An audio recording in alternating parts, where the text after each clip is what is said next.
All right, welcome everybody. Fourth and Go is back at it on a new platform here on the Heat Ratio Sports Network. I'm Dave Gleckner. That's Marc Tomasini. And let me just start off by saying we are excited to bring our passion, our Philly fortitude to this network. We're aligned with people with the same kind of desires, wants. We got a great team. It was a perfect opportunity for us to bring our show to a place where we can actually grow it even a little bit more, as we've been on the air over 6 years with the great Wildfire Radio Studios. They did great for us, and they're heading in great directions still. But here we're able to even do a little more. You're going to see us out. We have some live streams coming up. We have some live events.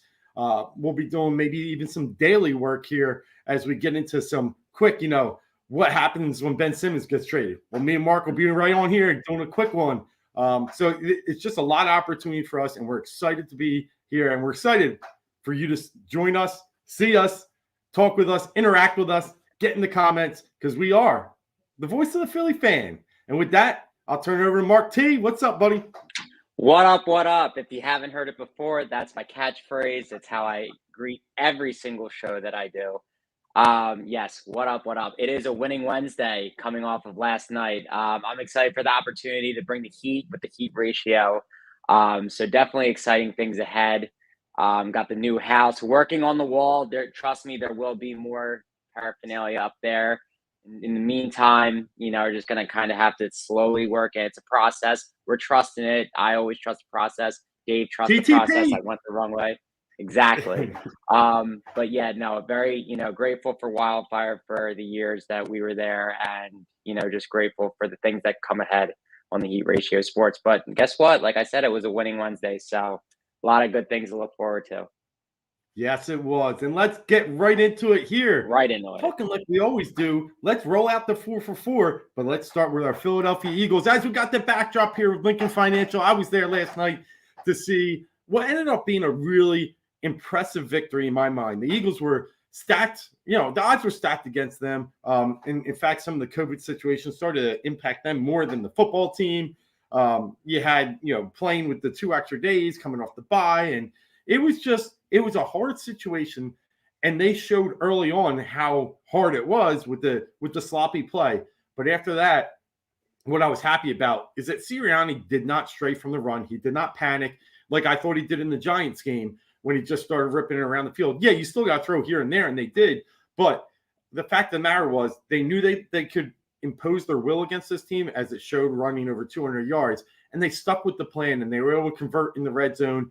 Really, really impressed by the victory last night. And I actually think it showed a little maturity of the Nick Sirianni era, and I almost give him the game ball for last night. I know we had a lot of people that played well, but I thought he did a heck of a job. How about you? No, I have to agree with you. So it's kind of similar to the way that the Eagles started off the season. Against Atlanta, they played to their strengths. They did everything that worked well for them.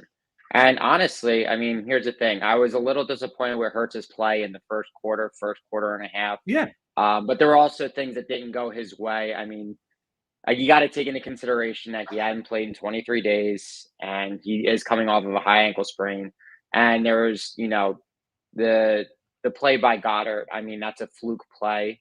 Yep. Still a little careless. Goddard had 2 screen drops like that. He had another one late in the game, but that was probably when he was hanging around 105 and 130 yards at that point. So, I mean, you want to shore up his hands a little bit. Obviously, he's one of the best tight ends in the league, probably in that top 5 tier. But, you do expect a little more out of him. I mean, I get things happen, but it happened twice. That's where it's, maybe a little more focus. I know he saw greener pastures ahead. His eyes went downfield, and he took his eye off the ball. But you got to be careful, especially anything can happen in this league. And then the Hurts fumble, he was careless with the ball there. I think Sirianni had every right to give it to him, because I heard the broadcast say he had 2 hands on the ball. He did not. He went to the ground. The ball bounced off his ankle pretty much, because he had the ball palmed in one hand. And what I was frustrated with most is things that still are possible on the horizon for him when he goes against better defenses. Is he stands in the pocket for a second and a half at most, and then he looks to run. I mean, that's what happened on that sack. That's what happened a couple times. He got swallowed up, but the game came to him. He did kick it into gear. He did progress. He did make some nice throws, some good things to see. So I'm not going to sit here and bash because we know how I feel about it. He's making it a little difficult, for them to make a decision on what they're going to do. But all in all, besides really once halfway through the second quarter, you knew that the Eagles were coming back. I mean, I think the line was still at Eagles -3 when they were down 10-0, like halfway through the second quarter. It's saying they know they're going to come back. Like Gilbert Grape isn't going to lead them to a victory. Like it's just not going to happen. I mean, but that's another thing too. They were going against a guy off the street, but still an impressive win. Just the way that because that defense was mostly starters for Washington, and like you said, they ran the ball really well. It was good to see them impose their will, and Sirianni realizing like running the ball is what's going to win us right now, at least at this point. We know what this team is. At least they're playing the best that they can possibly play right now. Yeah, from a Hurts standpoint, I think we are on the same team on this one. But to go 20-26, to get right there at 300, 296 yards is what he had. Yeah. It was a really good game. The interception, not his fault. Unfortunately, if he doesn't get that, it might have been his best passer rating of the season. And the other impressive part to me is Goddard's long was 45. They had a 34-yarder to Rager, a 28-yarder Devontae Smith. They stretched the field a little bit more yesterday. It's because of those running lanes that they had and the success they had in the running game, going for almost 6 yards a pop. I think that freed some things up, and you're right. He's getting a little better. The progressions are still not all the way there, but maybe he's making a second read because we're at the game. We're seeing some open spots out there. There was one underneath the Goddard when Devontae, if he held it for like a quarter second more, it's a touchdown to Devontae right in the field. And so he missed some spots, but it's okay because in the end, a 20-26 game where you're stretching the field and not just doing dink and dunk, I think was really, really a good game by Hurts as well. So, yes, I got to double up and say I'm impressed there. The only negative I had last night, really, I mean, you mentioned Goddard. That's he had a great game, but then the two drops were lazy. They were painful drops. They were painful drops. Yeah, and they were both on third down, so that was unfortunate. But I go back and I look at defense, and I'm still listen. Garrett Gilbert's not going to beat you. We know that, and I know the running yards didn't look so bad by the end, 21 carries for 63 yards. But in the first drive where they scored that touchdown after Goddard drop interception, it's like they just could run at their own will. So there's still some work to be done in the running game defensively, I think, because they're going to play good teams. I mean, if you see a Tampa, I don't know if Fournette comes back. I think he might. But, you're going to see some physical running teams. Minnesota, if you had to play them, Green Bay can run it. You got to shore that up the middle a little bit. Cox had a decent game. You saw him in the backfield once or twice, but you also saw him getting pushed around. Yeah, Kerrigan never. God, and it's just that's the part that I'm hoping for a little improvement. I mean, I think we kind of are where we are. We have an older defensive line with issues. It's they really should have done a lot more to get Garrett Gilbert off of his spot. And they really, it wasn't until later in the game, but early on, he had his way. Washington had a game plan that they knew they just get the ball out quick, and it worked. Antonio Gibson kind of had his way early on in the game, to what you were alluding to. But they were able to get him involved in the pass game too. And it just seemed like the Eagles had no answer for it. So I want to see what they do against teams, better defenses, when teams get up on them and then stay up on them. That's what I'm going to need to see. Like I said, I'm seeing a lot more improvement, and going back even offensively and defensively, like since week 8, they're at the tops in a lot of categories, like explosive plays, and they're definitely improved, and they definitely are finding their stride. I can't be mad about that at all.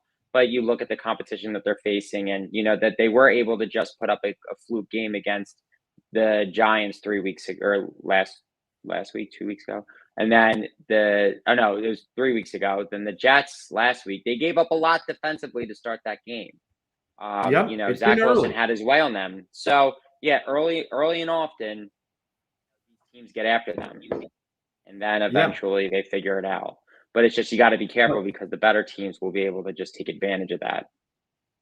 And like you said, So we'll it's see. Garrett Gilbert, it's Zach Wilson, it's Jared Goff, it's right. The list goes. Sam Darnold. We beat the bad quarterback. We beat the bad Teddy quarterback. Bridgewater. Right. Now, but the good news going ahead is we got bad quarterbacks left. Coming up this week is Mike Glennon and the New York Giants, who have absolutely mailed it in. They are ready for Christmas, and they're not what's Jake that? Fromm yet? It's not Jake Fromm. Well, it could be Fromm. Yeah, they talked about that. They could be moving to the Fromm direction. You're right. But so Fromm or Glennon, I'll take either one. To this point, it's the Giants are done, and I think they're looking for a new general manager. Dave Gettleman, there's news that he will be ousted as soon as the season's over. And I'll tell you, Joe Judge has got to be looking closely at his caller ID because he might get one from up top too. They just have no life. They have no energy. He went for fourth down. He's doing 28. In still a competitive game with a quarterback sneak and couldn't get it. He was hitting the panic button every chance he could get against Dallas this last weekend. And I get it, but it just shows me that he knows he might be coaching for his job. Now, does that make them dangerous? I'm not sure because I think they already have the Eagles' attention. They can, but the Eagles lost to them, right? So I think they're going to have that full attention. Yeah, nothing's out of the question in regards to this team. I mean, it's not a given. We can't go back to, that's what it wasn't a guarantee. The way that game started last night, and I kind of was typical, a weird Tuesday night game. This is how it would go. They would lose something that they should win against a street quarterback. And he had time in the pocket. He didn't look frightened. He was there. Now, I didn't realize he was 32 years old. I know he's been around for a little bit, but I didn't realize he was, that old. So he was a little more, even though he's not much of a, it's only a second start. He didn't seem rattled for a while there. He was able to hold his own. But nothing's guaranteed with this team. The Eagles are a 9.5-point favorite from what I'm seeing. And, that's heavy. They just lost to this team 13-7 3 weeks ago. I hope things are different. It seems like everything's in stride, but the Giants might just want to play spoiler. They were mad about the way things ended for them last year, with the Eagles kind of tanking it against Washington last game of the season, knocking the Giants out of the playoffs. So who knows? I mean, Judge might throw the kitchen sink at us. We'll see. I don't know. But nothing's a given. Nothing's a given in this league. Nothing. And that's a factor that I was going to talk about as well. I mean, the Giants are still a little ticked off that they didn't get into the playoffs last year, and Washington did, based upon Peterson going to why do I forget his name? Taking Hurts out in the third quarter and going to. Yes, it was Sudfeld. It was Sudfeld. That's right. Yeah.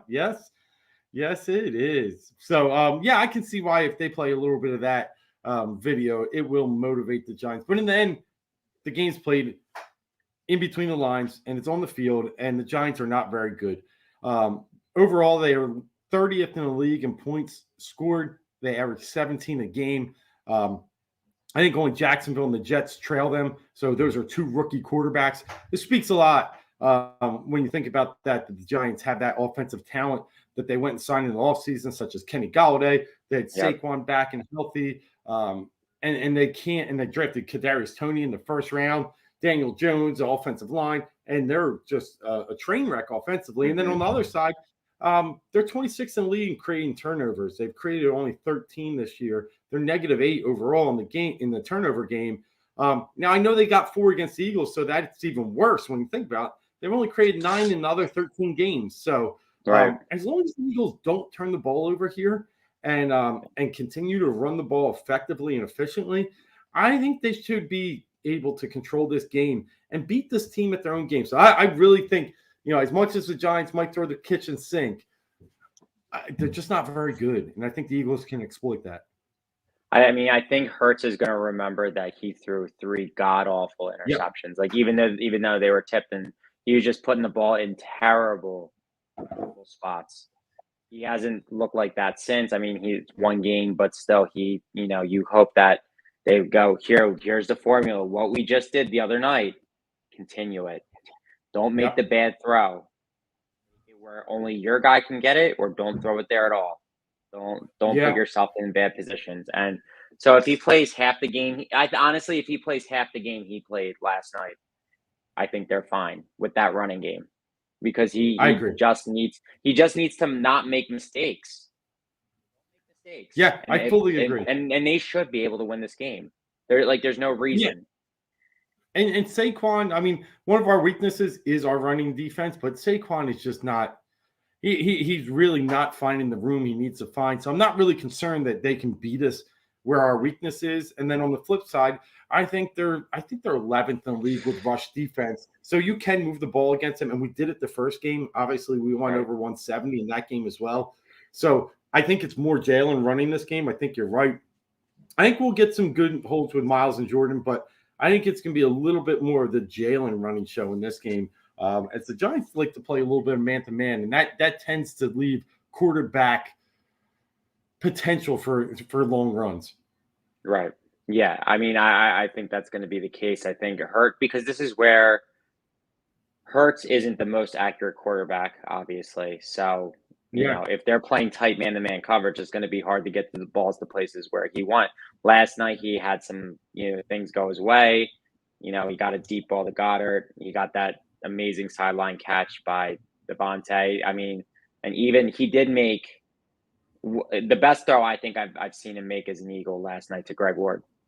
I think that was a nice back shoulder. Yeah, that was a nice back shoulder. And if that was just, I don't want to say blown coverage. I mean, the guy was pretty tight on him, but it was, I mean, a great pullback catch from Ward.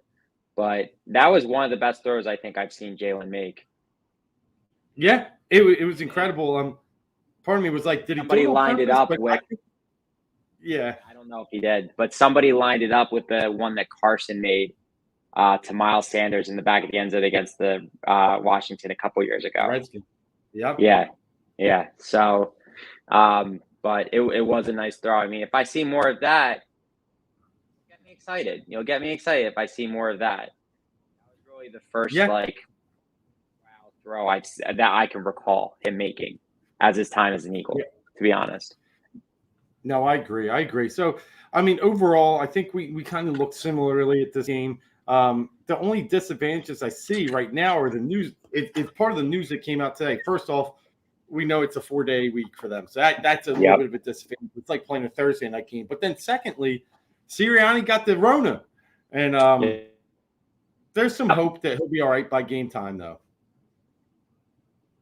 What are you hearing about that? Right. Yeah. I mean, they're hoping that he tests out of it. I think they said he was symptomatic with mild symptoms, which seems to be the case, which is what's going around.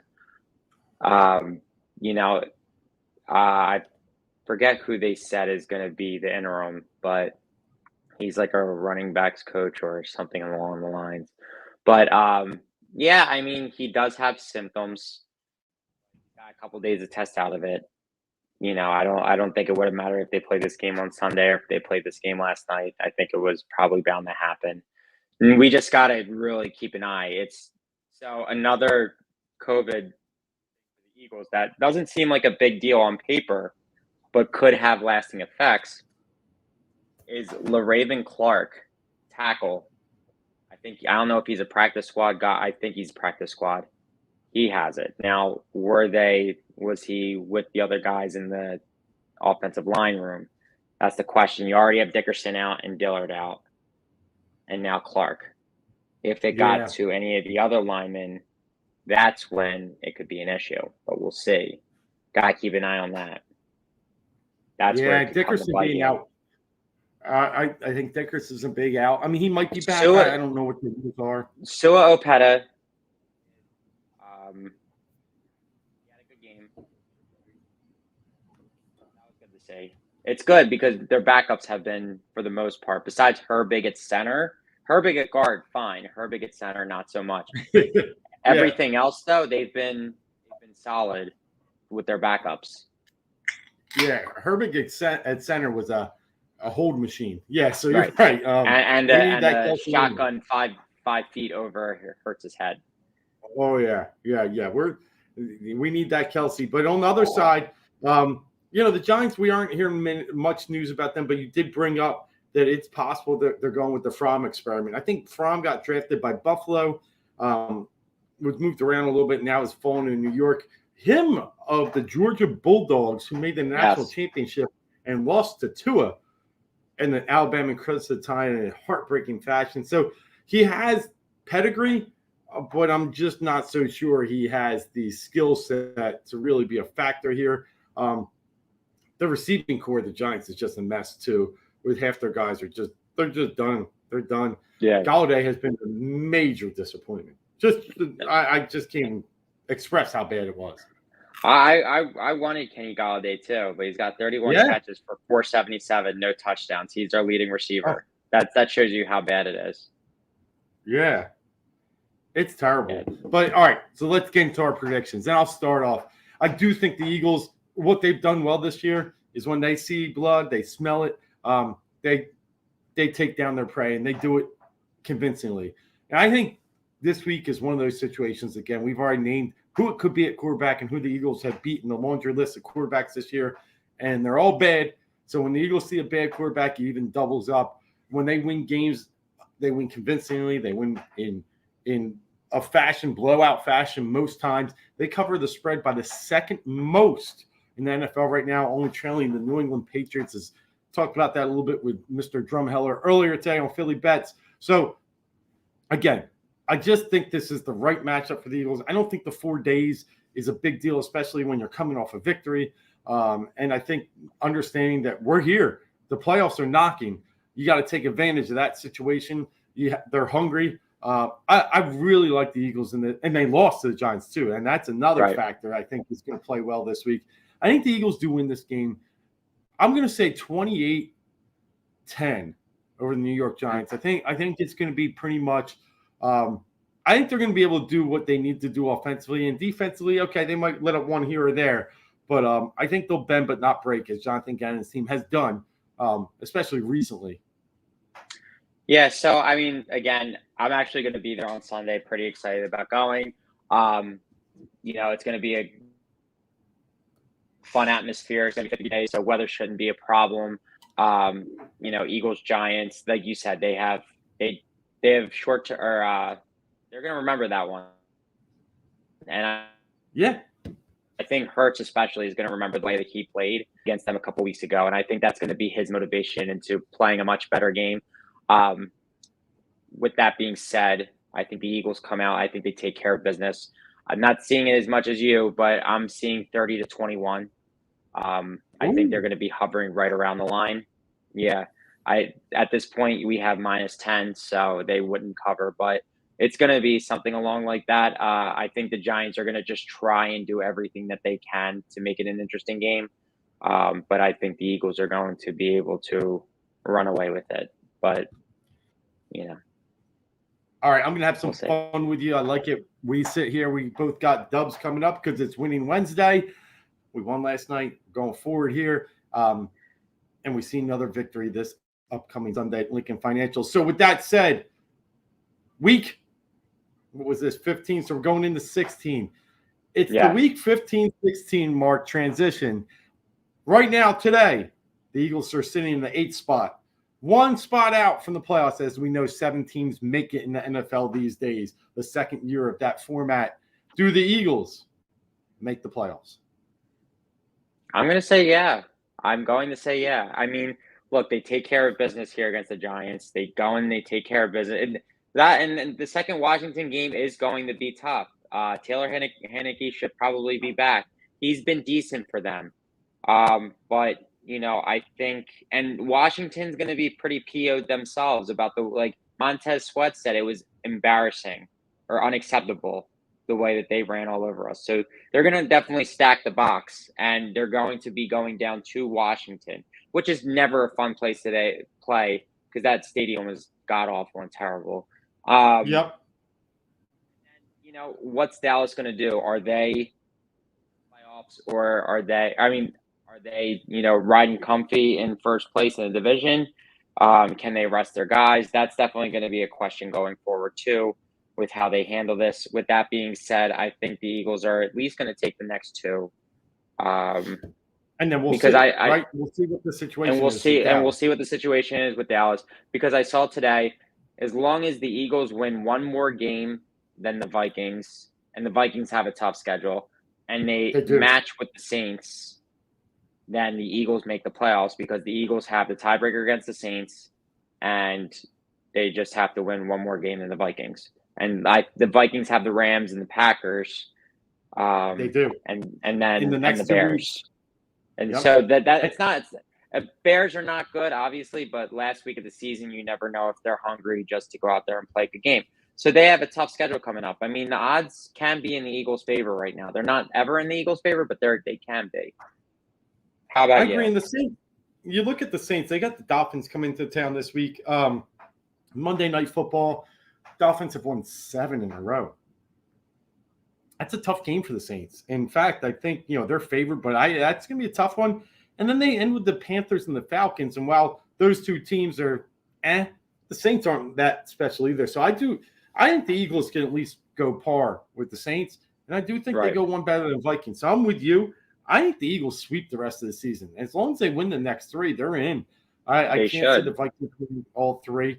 I don't think they'll catch the team right there in the San Fran in the 6th spot. So you'll be looking at a game against a 2 seed. And right now that's all up in there. Would I take our chances against the Arizona Cardinals? Absolutely. Would I take our chances against Tampa or Green Bay? No. Rams? No. Right. But give me Arizona or even Dallas potentially. Those 2 teams don't scare me as much as, they're better. I'm not saying we're better than them. Right. Give me those matchups, and I wouldn't mind seeing what we could do come January, the weekend of the 13th, 14th there. So I'm with you. As of today, they're in, and I'm real excited. The other good news for the Eagles fans, you bettors out there, they already hit their season win total. It was 6.5 coming in. They hit it last night, got to 7. Hey, they've been a very good betting team for the public this year, or for sports bettors in general. So with that said, you know what we do here, Mark, before we close out the NFL and the Eagles talk. That's right. Like give a 3-pack, baby. Hashtag 3-pack. That's how we do here. Give out our 3 picks of the weekend coming up. I'll lead off here, Mark, and I just think there's a lot of good games out there. But what's scary is all the situations with COVID and stuff that you got to be careful. So whatever I'm giving out tonight, be careful. Watch the lines. Who knows what's going to move and what's going to happen. So these are picks as of today, but I'm probably going to wait to lock some of these in until we get closer to game time. But my first one overall, and I know this may sound crazy, but I'm going to the toilet bowl, and I'm going to go see the Jets and the Jaguars. And I'm taking Trevor Lawrence, T-Law, and the boys. Whoa. They put up a big egg last week. They were terrible against Davis Mills and the Houston Texans. I think, there was just still a little bit of that distraction of the Urban Meyer era. Stink was as still much there. As they wanted to talk, as much as they want to talk it up and say they were free and they were, all that weight was off their shoulders. I just still, it's hard to focus, especially when that happens on a Tuesday and you're coming in talking on Wednesday. And they just didn't have the right game plan per se in that game. And I think it changes this week. The Jets are bad, and the Jets are favored against the Jaguars, and rightfully so. They're both sitting at Jets are 3-11, Jags 2-12. But it's Zach Wilson, and Zach Wilson still has been a bigger disappointment than Trevor Lawrence, even though we're looking at 9 interceptions on the year for T-Law. 14 interceptions on the year, 9 touchdowns. Zach, even worse ratio, 6 TDs, 11 interceptions, 6 TDs. And we're sitting here in week 14. I know he missed a week or two, but still, they just are not very good offensively. And then Robert Saleh, the head coach of the Jets, also got news from Sirianni that he has been put in the COVID protocol. And it's just the Jets gave a little fight at first last week against the Dolphins and then eventually got mowed over. Very similar to what they did against the Eagles as well. I think the Jags get their heads cleared. I think they can win a game like this. And I got them. You're getting points. I'll take them plus 2.5. Okay. Yeah, no, it makes sense. I'm going to go. A couple of these games involve playoff implications for the Eagles. First one, I have San Francisco 49ers traveling to Tennessee to face the Titans. Titans are +3 home dogs. I'm going to roll with the Titans. I think San Francisco has been playing really hard, but I think them traveling from west to east, and I'm just going to kind of stack the chips on the Titans, and so I like the Titans here. San Francisco has been having really good games from Debo and Kittle, but we'll see what happens. No, I like it. I like it. We're getting some guys checking in. Al Griffin talks on the Heat Ratio. Thanks for checking in, Al. Great Sixers content. He was getting me fired up the other day, and I was with him. He's a big proponent of shutting down the NBA like the NHL did. Look, just take a quick pause. We'll come back at it and get them strong come the new year. What does a week off do? It probably just recycles things and resets things a little better. So good stuff, Al. Thanks for checking in. And then Flyers and Ice, my man Dan Green. Thanks for checking in, Dan. Great guys. If you like the Flyers, and we'll talk a little bit about them as we do here at Philly 444. They got a great show. I mean, some awesome guests they've had there recently. So you got to check out Dan and the boys. And then, as always, I got Mark. You're going to get used to this name. My man Eric Arroyo. He's not my son. We're just boys. And I will tell you something about Marc Tomasini. He's not a homer. He is not. No, I'm not. Like Mark, I mean. Wait, what'd you say that my name was? Dark Cloud Mark. That's right. Yeah. Trust me, I'll spin it. I'll tell you how it is. I'll tell you that this franchise still has their issues with Jeffrey Lurie as owner and Howie Roseman as general manager. I'll be the first one to tell you. Trust me. Yeah, no, for sure. But thanks everybody for checking. We really appreciate it. We'll definitely get involved in your guys' content too, because it is awesome. And hey, not going to slow down our 3-pack though. We've got 2 out there already. I'm going to have to give you my second. And Dan and I talk on the side a little bit. He's got his little contest going on, and we always shoot back and forth some good ideas. For this one, I'm telling you, there's just something about this game that makes me think we're at the right time to play this. And I'm taking the Arizona Cardinals -1 against the Indianapolis Colts. That's a Saturday Christmas game being played down in the desert. Everybody's all pumped up, right? The Colts got it done. They beat the big guy, ding dong, the witch is dead. I mean, finally New England goes down. They were on a roll.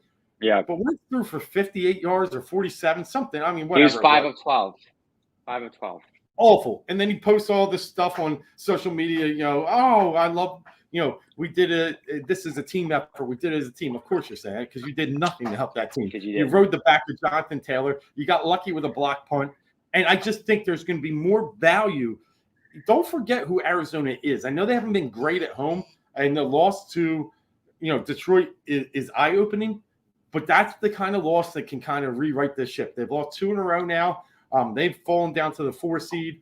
I think you're getting extreme value. I think the public is going to be heavy on the Colts. Colts are pretty good. Don't get me wrong. 8-6. They could easily be 10-4. I mean, but Jonathan Taylor's up there for MVP. He absolutely is. He absolutely is. And I like the Arizona Cardinals this week. I can get into some of the metrics and the reasons why, but it's simply put, this is one of those zig and zag games. You're getting a team very down. You're getting a team very up. And I think you're getting some value in the line. If this was a game that was played 3 weeks ago, it's Arizona Cardinals by 5 or 6. Now you get them at 1. I will take that line. I'll take that action. Have a good Christmas with that one. And you're right, Dan. It's all about stopping Jonathan Taylor. Sell out for the run. Wentz ain't going to beat you. In fact, he's going to try and throw interceptions, and he did late in that Patriots game. He's going to help you. He's going to help you win. Mm-hmm. Absolutely. All right, what's your second, bud? My second one was right there with you. I'm also with the Cardinals -1 versus the Colts. I had that before you said it. Nice. I agree. I mean, I -1 at home for a team that it squandered away the number 1 seed. Look, they can't fall down now. They can't falter. You just got to focus. Like Dan said, you just got to stop Jonathan Taylor. Make Carson make plays. If you do that, you should be able to win. It's just the way that we've been seeing it. I mean, he's been making good plays too this year. Don't get me wrong, but he's prone to an interception or two every game, and a stupid one, not just like a oh, it was a fluke. No, no, no, no, no. He put the ball in the wrong place trying to do too much. Carson still presses. It's just the way he is. Also, thank you very much, Indianapolis and Carson, for that first round pick. I, for one, Yep. early on in the season, thought it was going to be a second rounder. I was convinced. I was like, there's no way. So thank you very much, Indianapolis, for that early Christmas present. It's great. I'll take it. Yeah, It makes me feel better about them trading away Carson that they got the first instead of the second. Now, in the grand scheme of things, it's a matter of 20 picks, probably difference, but still great to have and good leverage. Oh, I agree. I mean, I think in the end, it was still a great trade regardless, especially the way Hurts is playing and us sitting at 7-7. I don't see us there with Wentz. So, whatever we could have got out of it, now that it's turned into a one, fantastic. And it can't go back. And I think we all know that now as Philly fans. He's met the 75% for the rest of the season by the amount of snaps he's already played. So we're there. Colts sitting at pick 22 if it ended today. All right, I'll give my third one. I'm teetering on which way I wanted to go on this one as well. There's a few games out there. Look, I look at the Broncos-Raiders game, really like the Broncos, but I'm not sure where Bridgewater is at. So I'm going to pause on there. I'm not going to go to that game. We talked earlier, Saints and Dolphins, another one. The Saints should have never – I know they played great defense, but they could still only muster or manage 9 points. Taysom Hill is a problem, but I'm still not going there. Where I'm going to end up is actually with the Bears and Seahawks. The Seahawks have been just a disappointment this year, and I like the Bears in this spot. They're getting 6.5, and they're playing for Matt Nagy's job. I think he's fired regardless. Don't get me wrong, but you could see it.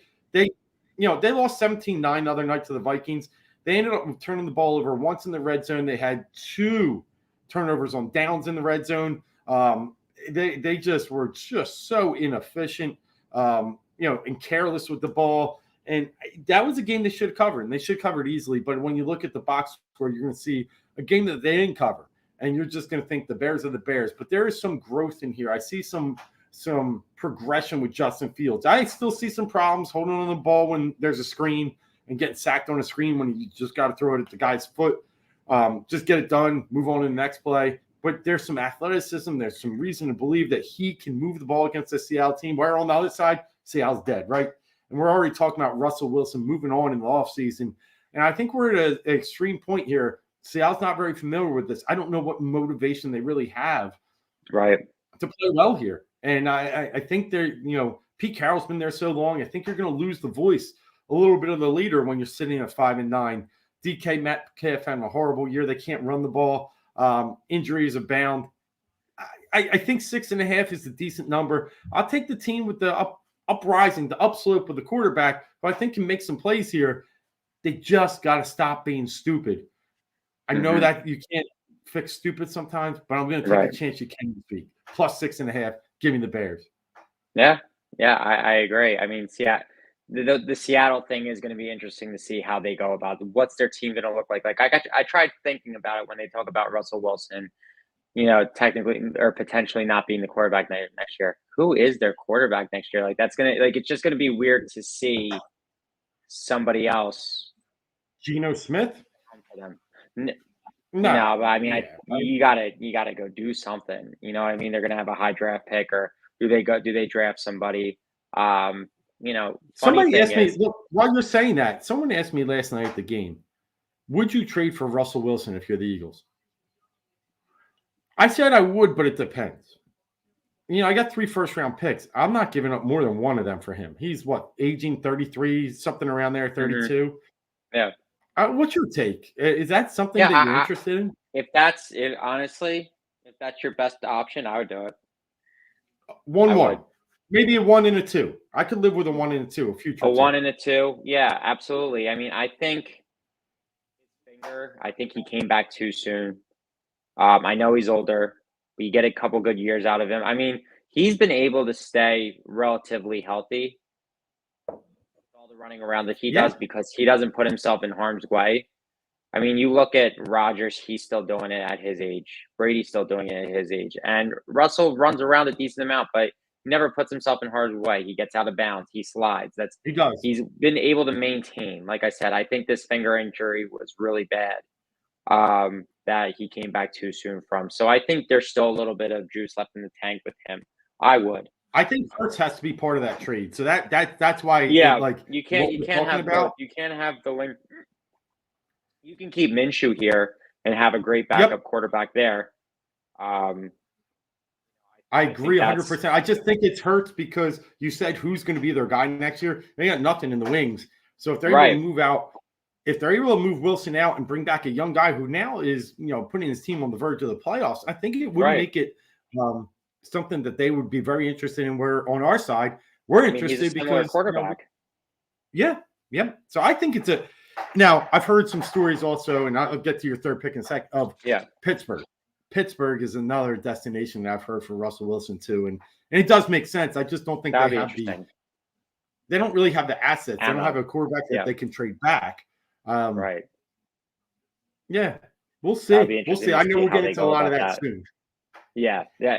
For off-season free agency trades, that's me.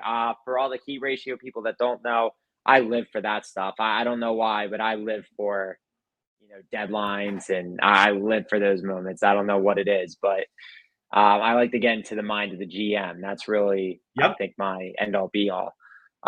So with that being said, usually I've been really good with the Lions when it comes to the Detroit Lions. Yeah.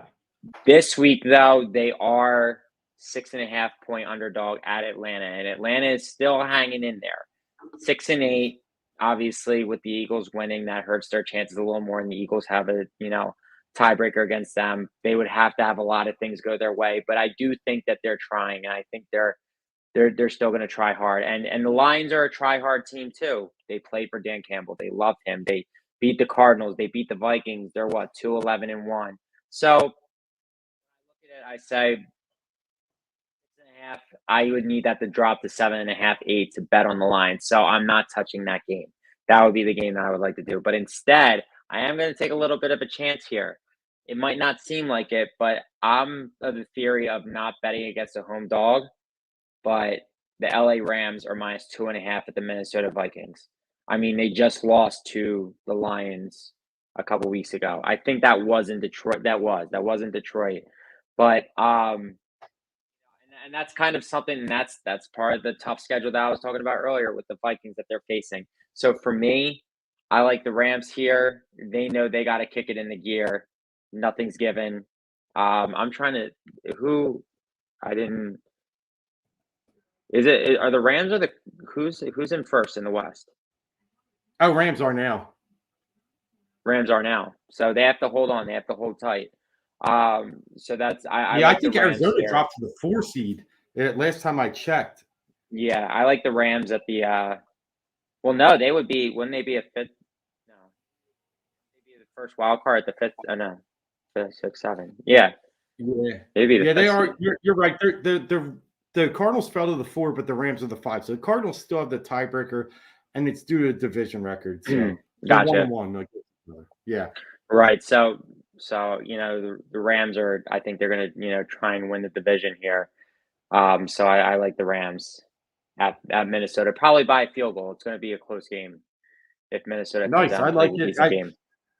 I will tell you, it's been hard for me to bet on the Vikings this year. They're crazy, man. They're all over the place. I They're never all know over the what to place. do. So I'm just gonna be happy. I'm gonna tail you on this one.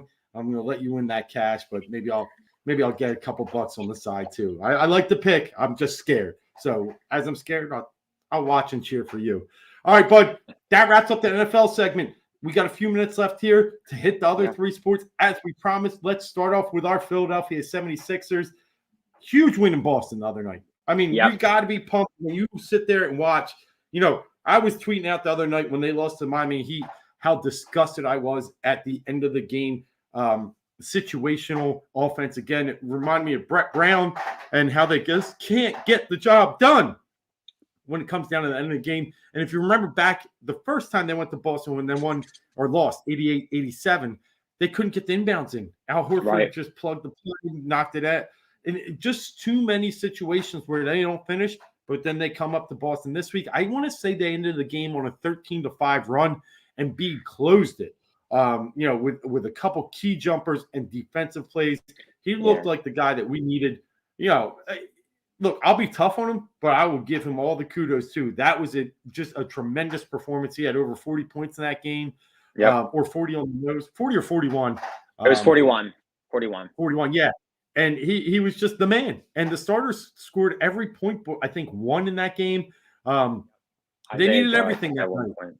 Yeah. Yeah, Toby had a good game. I mean, Maxey being out was tough because what they had to do is start Danny Green and Matisse and Seth Curry, and then they also had to start, Embiid and Toby. So most of the time, not most, but some of the time, Embiid was being your point guard. It was a really interesting game, one that I think they really needed for their own psyche. Boston's an up and down team, very similar to the Sixers, but to win up there in a situation when they were a little down, but they had most of their starters. Great win. I just thought it was a great win by the Sixers. Yeah, I mean, look, the first half of the season kind of is going how I thought it was going to go. Like, with all the uncertainty that's surrounding them, and that wasn't even including COVID. They're winning games, they're losing games. They're doing both. I mean, they're a game above 500 at 16 and 15. It's not pretty. It's not fun. I understand that this team has been tough to watch at times, but when you have games where Embiid just takes over and he completely dominates, that changes the psyche of the team. It stunk that Maxey wasn't there for it, but I mean it's you want Embiid to be the closer so bad, but then at the same time, you need your center to be your closer. But they also get into bad situations when he's the closer, like against Minnesota, where I think it was Anthony Edwards swiped the ball out of his hands. So tough. It's hit or miss when it comes to Embiid being the guy, but he has the stones to do it. He's not afraid of the moment. The one thing you got to say, the step back in the corner. I mean, that's it's a Kobe-esque shot, and that's your 7'2" center making it. Look, there's a lot of uncertainty surrounding this team soon. We're going to go on these stretches where they lose a couple in a row and they win a couple in a row. Hopefully, Danny Green just, got put in health and safety protocol for COVID. So, the COVID thing is still going around a little bit for this team. They got struck with Harrison and Embiid before, so now that's out of the way. I kind of agree with Al's point when he was saying that they probably should just shut that, because every day a big player is going into protocol. I mean, DeMar DeRozan, Anthony Edwards, it's just the list goes on. Zach LaVine, every day it's somebody new. Luka's in there. Luka today, yeah. It's going to continue to happen. They need a week or two. Look, I don't like delaying things either. I really don't. And the fact that Adam Silver said it doesn't make any sense to. I get kind of where he's coming from, but at the same time, you need to give everybody that chance to kind of just step back from it, isolate a little bit, just see what happens, what's going to happen over the next 2 weeks, especially with Christmas, and there's going to be a bunch of people in the stands at those games and stuff like that. We're in a weird time that we still don't know what to do about, especially because this is more contagious than before. It is. It's going to put a lot of teams at a disadvantage. We're just in a weird time. So let me ask you this. Obviously, the Sixers are one of the teams. Obviously, they're close to us, so we understand the impacts that this situation has had on them, and they've probably been impacted one of the most in the NBA. Just losing your star player. And losing Tobias for a while, Danny Green, Maxey now. They're just using they've rarely played with their starting lineup. But the one thing that is there is they have a guy that just won't play for them. And he's sitting back, with his mental health issues or doing whatever he is, where he really could chime in and chip in a situation and, suit it up being like Superman, but he won't. And we get that. So we're talking Ben Simmons, and we're talking your favorite subject. And there's a lot of things going on now. December 15th came and went. More players became available. No trade yet. Not too surprised. I think we've always talked that this is going to really shape up in early January. But our man, Tony Cotillo, half court, he talks a lot here on the Heat Ratio. The creator, the mastermind behind it all, was talking about the Sacramento Kings the other day and really Sacramento's getting to a point now where they, early on it was Buddy Hield and Marvin Bagley, and don't even talk to me about Fox or Halliburton. Fox hasn't played recently. Halliburton's starting to light it up. I think they might change their opinion a little bit, especially when, firing their head coach and Luke Walton and just having a shakeup.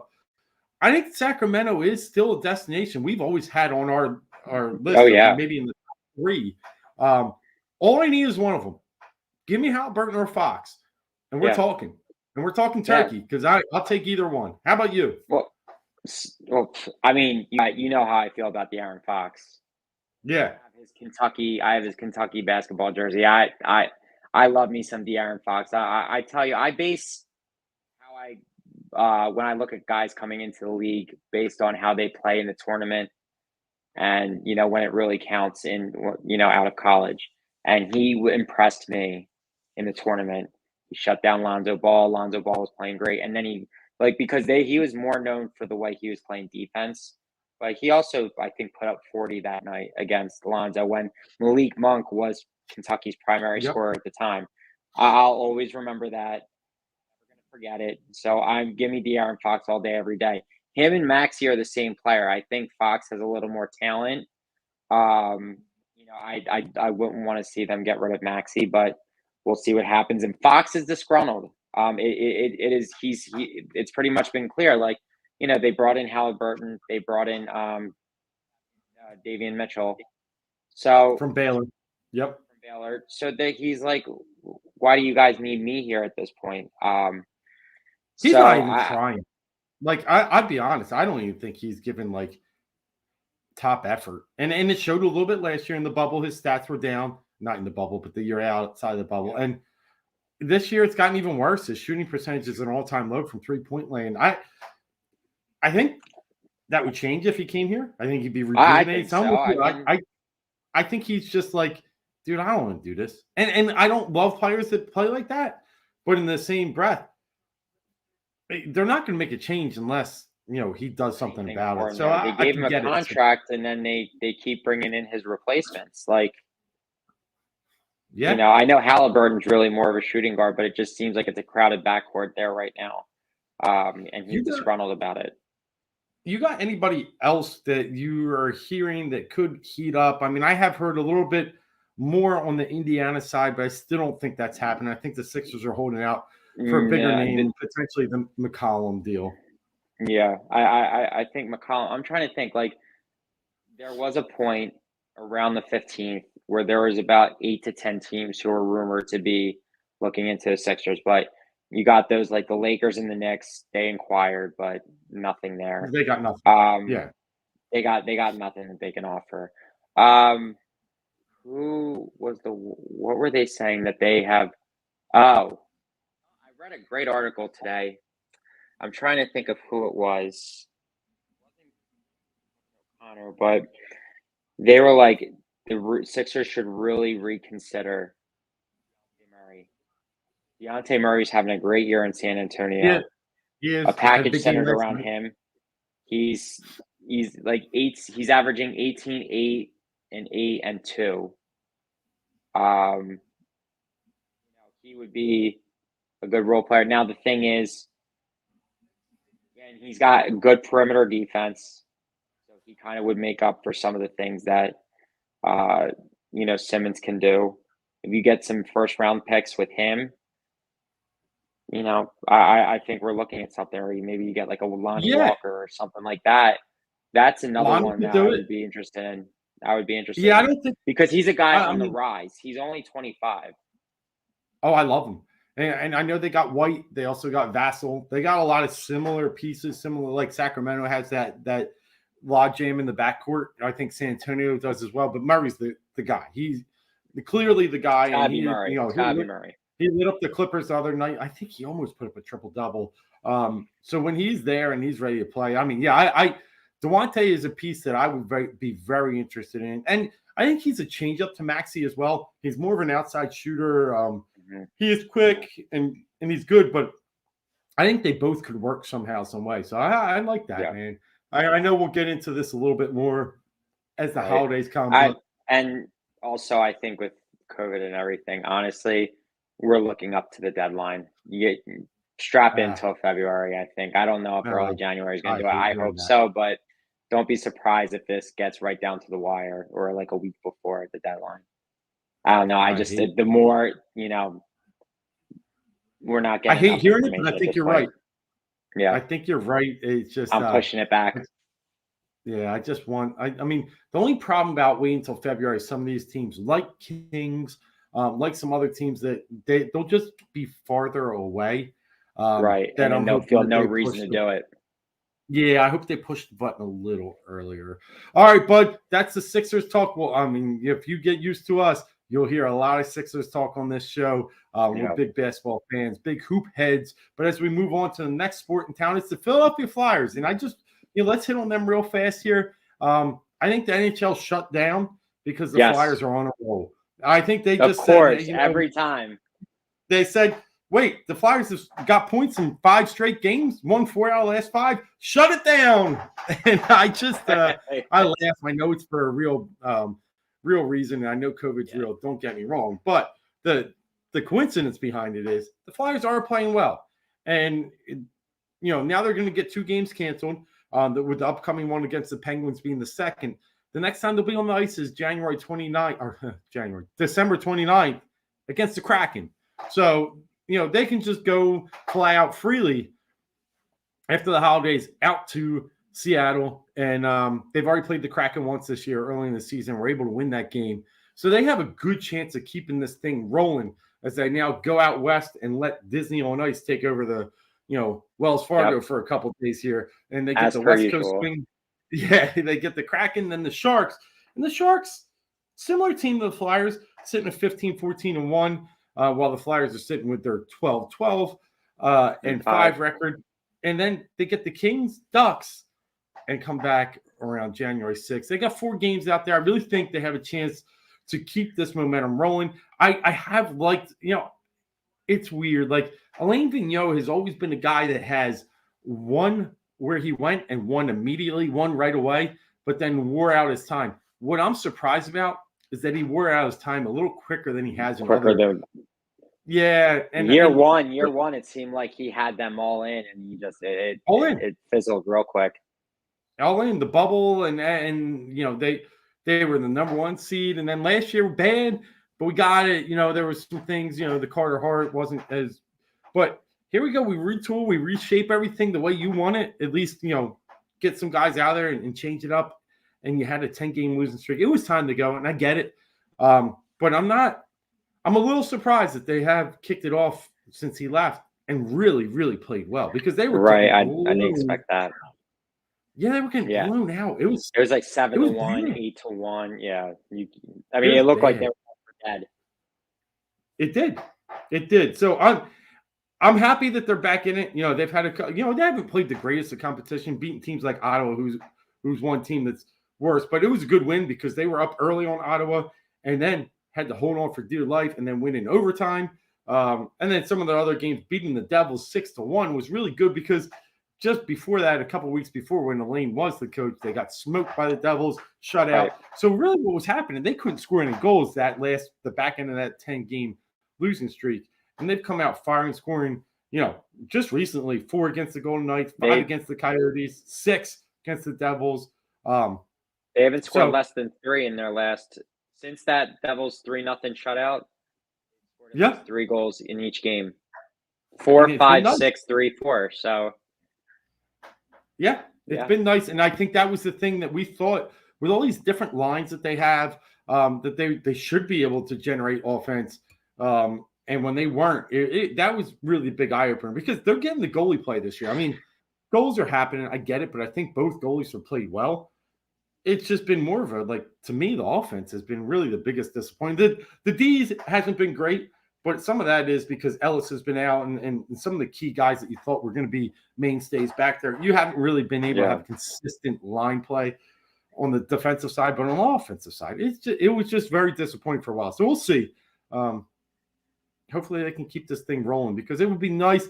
I don't think they're going to be a threat to get in the top 3 in the Metropolitan, but playing some good hockey is always good because around here, regardless of what happens, they make the playoffs, it's an added bonus. It is. They're gonna have to retool and reshape going into the off season. But who knows? We'll see what happens. We've seen stranger things. I mean, last time they lost 10 games in a row, they ended up going to the playoffs that same year. So it's Yeah. Remember that? Yep. And it was right around this time as well. I feel like they're always bad around now, and then they kind of figure things out. Kick it into gear. Yep. All right, the next team in town and the last one we got to hit before we go out of here. And there is a quick talk here. Yeah. Dan's with us. Kraken and Sharks are winnable, and Yao, and he's activated the defense, and he's held them responsible for back checks. That's a great point. Sanheim, he had a huge game against Ottawa the other day. Was the start of the game. So yes, I agree. All those good things are starting to. They just feel like they're playing freer. I think it's the Vigneault pressure.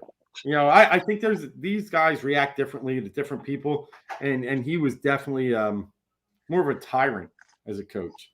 But we'll talk Phillies real fast here. I know they're in the lockout, but man, I read a good article the other day.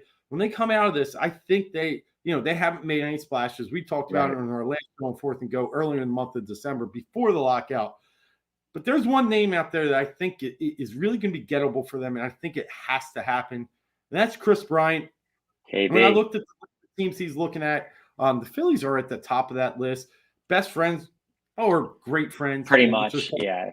Yeah, with Bryce Harper. Grew up in the Las Vegas baseball scene, Little League friends, been through it all. And I just think Chris Bryant's a perfect fit for this team. We've seen the McCutcheon experiment. It's over. We get it.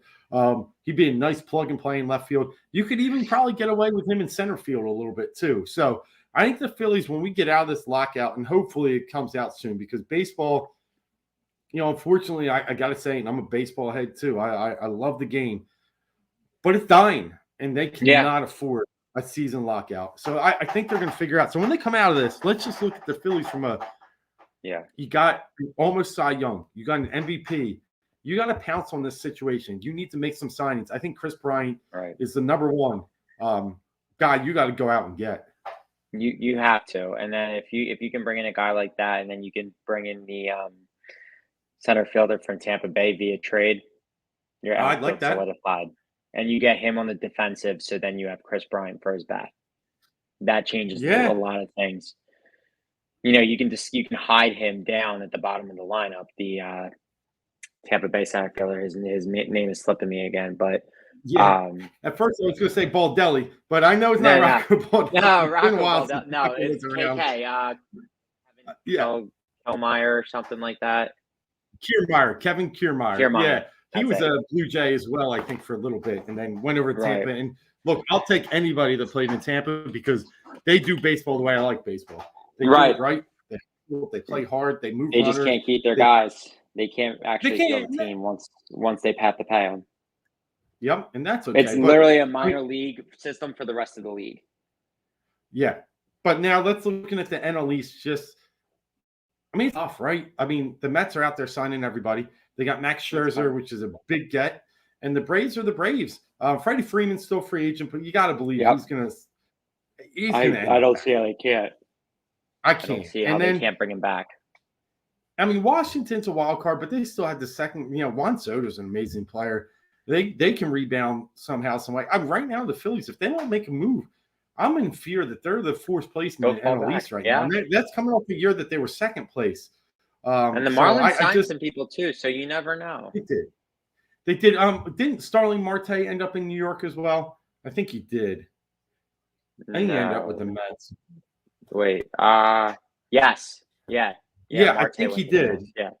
Yeah. So I just remember the Mets and that's a hit from the Marlins, but the Marlins have signed a few people. You're right. They'll be competitive.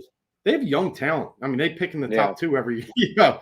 Army wide open. All right, sorry, I'm watching the College Bowl game, and me and Drums had a debate earlier. We both like Army, and now they're up 4 at least. But Philly's got to do something. I know it's a dead time for baseball with the lockout, but just to tap on that Chris Bryant news seems like I think it's there for the taking as soon as they come out of this thing. The only other teams that they were noting, one was the Brewers, but it's not really a good fit up there. And I think with him coming off Chicago, I don't think he goes up there. So the Giants, I don't think he gets back out there either. I think they got a lot of different options. No, they pretty much said they're not. They're looking at a couple of players. They're looking at the Japanese player from overseas, but they said they're not going over $100 million for anybody. So that already takes them out of it. Yeah. Yeah. So that means Chris Bryant's out. Yeah. I think we got a chance. So that wraps it up. That gives us 4 sports tonight. Philly 444. You got a flavor of what we talk about each and every week here on Fourth and Go. We've been going 300 strong, coming 6+ years into this. One of the longest acting Philly sports podcasts here in the area, and we're going to keep it going strong. We're not dead. We love this stuff. We love being with you. We love talking sports. We love talking our teams. We love being the voice of the fans. So interact, talk to us, see us on Twitter. And like I said earlier, you're going to see more of us here and there. We have the flexibility now to do our pop-up shows to give you the immediate reactions that we want to give you when we see these breaking news happen. And you're feeling the same way or you're feeling different, chime in, because that's what we're here for. Yep. I'm Dave Gleckner. That's Marc Tomasini. Yeah, bud. You got anything else? 4 for 4 plus more. We're bringing it to you at all angles and bringing the heat. We are, because we're part of the heat ratio now. So thanks for having us. Thanks for tuning in. Thanks for everybody for commenting today.